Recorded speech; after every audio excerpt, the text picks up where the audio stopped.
agaasimaha guud ee cisbitaalka degmada Cerigabo Siciid Doolayar oo qayb ka mid ah warbaahinta kula hadlay xafiiska uu ku leeyahay cisbitaalka guud ee degmada Cerigabo ayaa agaasima Siciid Doolayar waxa uu markii ugu horeysay ka hadlay xaaladda guud ee cisbitaalka degmada Cerigabo waxa weeye dhammaan dadweynaha gobolka Sanaag gaar ahaan degmada Cerigabo waxaan u soo jeedinayaa in cisbitaalku si fiican u shaqeynayo dhaqaatiirtu 24 saac bay haystaan bay tahay shaqo wanaagsan ka socoto oo qancinaysa cid kasta oo isbitaalka soo boqoto hawl uga baahata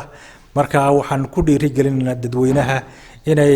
keenaan wixii cabatina oo xanuun ah ee ka jira gobolka oo dhan arintaas oo aan aad ugu diyaar garoonay insha Allah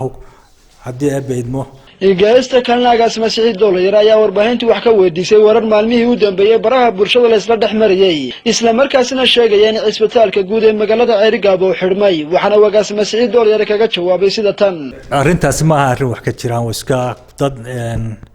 ama laga yaabo inay iska badheereen xumaha inay abuuraan ama dad aan war hayn bay noqon karaan laakiin totally waxaan idin sheegaynaa cisbitaalku inuu furan yahay shaqeynayo wax dhibaato ah aanay ka jirin shaqaalihiisina ay wada joogaan xaaladuna ay aad maya kama warayo laakiin waxaan u ogahay inaan shaqaalaha isbitaalka jooga cid mushaharkoodii weyday ama magacoodii weyday aanu jirin qof walba mushaharkiisii qaato magaciisina ugu jiro payrollka oo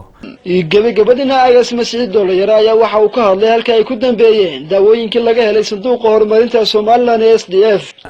isbitaalku way noo yaalaan storieska noo yaalaan system bay ku baxaan waa la controlaa wiigiiba mar baan check garaynaa wax naga baxay oo dawooyina oo si qaldan u baxay ma jiraan systemka loogu talagalay un bay ku hay'adda SDF ay noo keentay way noo yaalaan dawooyin badan bay ahaayeen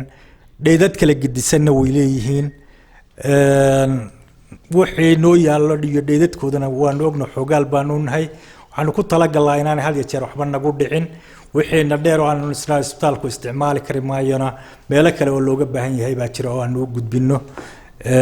wixii isbitaalku isticmaalayaan waan isticmaalnaa laakiin totally wax naga dhacay oo khasaaro Adnan Cabdirashiid Ali telefishinka caalamiga Horyal TV Cerigabo